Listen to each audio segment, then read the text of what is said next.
एक शेतकरी त्याच्या शेतातून चालत आहे अशी कल्पना करा. त्याच्या पायाखालची माती त्याला कोरडी वाटते. अनेक आठवड्यांपासून आकाशाचा अंदाज लावता येत नाही. कधी खूप पाऊस पडतो तर कधी अजिबात नाही. तो हळुवारपणे आपल्या पिकांकडे पाहतो आणि विचार करतो, या हंगामात ती जगतील का? विशेष म्हणजे फक्त काही अंतरावर असलेल्या दुसऱ्या शेतकऱ्याच्या शेतात असलेलं पीक मजबूत, अधिक हिरवे आणि निरोगी उभे आहे. तसेच कीटकांनी त्याचे नुकसान पण कमी केले आहे. हवामान तेच, माती तीच. मग हा फरक कशामुळे पडला?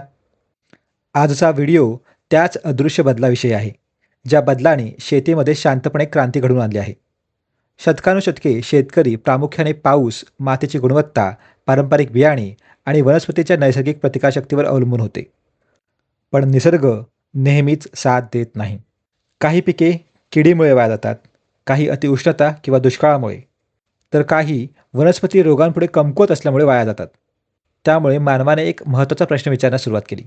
तो म्हणजे पिकांमध्ये आतून सुधारणा केली जाऊ शकते का? इथेच जैवतंत्रज्ञान शेतीमध्ये कामी येते. जैवतंत्रज्ञान म्हणजे सजीवांमधील लहान घटकांचा वापर करणे, जसे की जनुके, ज्यांना आपण निसर्गाचा सूचना कोड म्हणू शकतो, आणि विकरे, ज्यांना आपण वनस्पती, औषधे आणि उत्पादने अधिक चांगली बनवणारी मदतनीस प्रथिने म्हणू शकतो. सोप्या शब्दांत सांगायचे तर, वनस्पतींसह सजीवांमध्ये उपयुक्त बदल घडवून आणण्यासाठी जैवतंत्रज्ञान वैज्ञानिक पद्धतींचा वापर करते. जेव्हा जैवतंत्रज्ञानाचा वापर शेतीमध्ये केला जातो, तेव्हा पिके घेण्याच्या, त्यांचे संरक्षण करण्याच्या आणि व्यवस्थापन करण्याच्या पद्धतीत बदल होतो. याचा प्रमुख परिणाम म्हणजे जनुकीय सुधारित वाण किंवा GMPK. चला हे समजून घेऊया. प्रत्येक वनस्पतीमध्ये DNA म्हणजे डीऑक्सिरायबोन्युक्लिक ॲसिड आहे, जे प्रत्येक पेशीमध्ये जनुकीय सूचना पुस्तिकेप्रमाणे काम करते. या सूचना ठरवतात की वनस्पती किती उंच वाढेल, ती किती अन्न तयार करेल आणि कीटक, रोग किंवा वातावरणीय ताणाला ती कसा प्रतिसाद देईल. चला पाहूया GMPK कशी तयार केली जातात. शास्त्रज्ञ एखादे उपयुक्त जनुक निवडतात, जसे की बॅक्टेरियामधील किडीशी लढणारे जनुक, आणि मग ते वनस्पतीच्या DNA मध्ये टाकतात. यासाठी ते जीन गनसारख्या पद्धती वापरतात, जी पेशींमध्ये DNAचे कण सोडण्यास मदत करते. किंवा ॲग्रोबॅक्टेरियम वापरतात, जो एक नैसर्गिक बॅक्टेरिया आहे आणि तो एका प्रकारची जीन टॅक्सी म्हणून काम करतो असे आपण म्हणू शकतो. सुधारित पेशी पूर्ण वनस्पतींमध्ये वाढतात आणि त्यांच्या सुरक्षिततेची चाचणी केली जाते. हे बदल वनस्पतींना अधिक चांगली कामगिरी करण्यास मदत करतात. परंतु वनस्पती तरीही एक नैसर्गिक सजीवच असते. तुमचे शरीर ताणाला कसा प्रतिसाद देते याचा विचार करा. जेव्हा खूप उकडते तेव्हा तुम्हाला घाम येतो. जेव्हा तुम्ही आजारी पडता तेव्हा तुमचे शरीर आजाराशी लढते.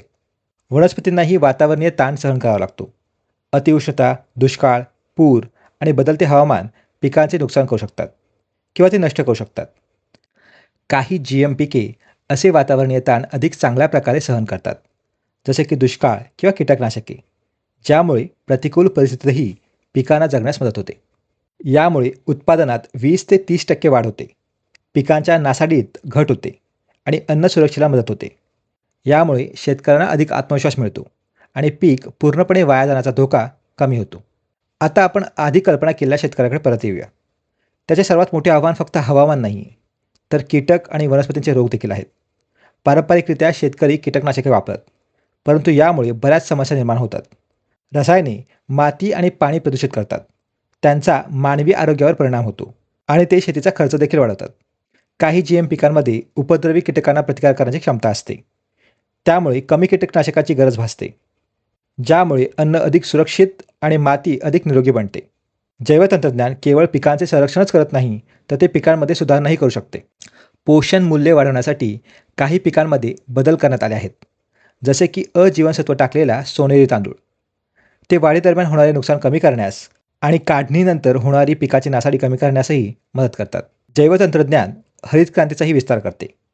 1960 आणि 70च्या दशकात भारतात मोठी प्रगती झाली, ज्याचे नेतृत्व MS स्वामीनाथन यांसारख्या शास्त्रज्ञांनी केले, ज्यांनी उच्च उत्पादन देणारी बियाणे, खते आणि सिंचनाचा वापर करून भारताला गहू तांदूळ उत्पादनात स्वयंपूर्ण बनवले, विशेषतः पंजाबसारख्या ठिकाणी.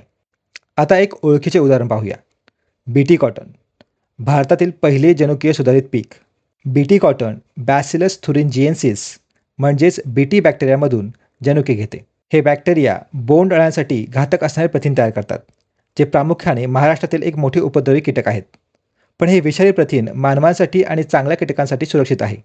अशा प्रकारे मानवांना आणि चांगल्या कीटकांना इजा न पोहोचवता बीटी कॉटनचे बोंड अळ्यांपासून रक्षण करता येते. त्यामुळे शेतकरी कमी कीटकनाशके वापरतात, उच्च उत्पादन मिळवतात आणि अधिक नफा कमावतात. जैव तंत्रज्ञानामुळे उत्तम प्रतीची बियाणे विकसित होतात. पिकांची उत्पादकता वाढते, पिकांची नासाडी कमी होते आणि शेती व्यवस्थापन अधिक कार्यक्षम होते. आपल्या देशात हा वैज्ञानिक आधार अधिकाधिक महत्त्वाचा बनला आहे. आता थांबा आणि विचार करा. जर तुम्ही तुमच्या घराजवळ किंवा शाळेजवळ रोपे लावली, चांगल्या प्रकारची बियाणे निवडली, कीटकांपासून वनस्पतीचे रक्षण केले आणि वाढीचे काळजीपूर्वक व्यवस्थापन केले, तर हा भविष्यात एक व्यवसाय होऊ शकेल का? जैवतंत्रज्ञान केवळ शास्त्रज्ञांसाठीच नाही, तर शेतकरी, उद्योजक आणि तुमच्यासारख्या विद्यार्थ्यांसाठीही दारे खुली करते. आता आपण पटकन सारांश पाहूया. जैवतंत्रज्ञान जनुके आणि विज्ञानाचा वापर करून पिकांमध्ये सुधारणा करते. जीएम पिके कीटक किंवा वातावरणीय ताणाला प्रतिकार करतात. बीटी कॉटन बोंड अळ्यांशी लढते. रसायनांचा वापर कमी होतो आणि उत्पादन पोषण मूल्यात वाढ होते. हरित क्रांतीप्रमाणेच हे वाढत्या लोकसंख्येला कार्यक्षमतेने अन्न पुरवते. आधुनिक शेती ही आता केवळ माती आणि बियाणांपुरती मर्यादित राहिली नाही. यात शेतात शांतपणे काम करणाऱ्या स्मार्ट विज्ञानाचा देखील समावेश झाला आहे.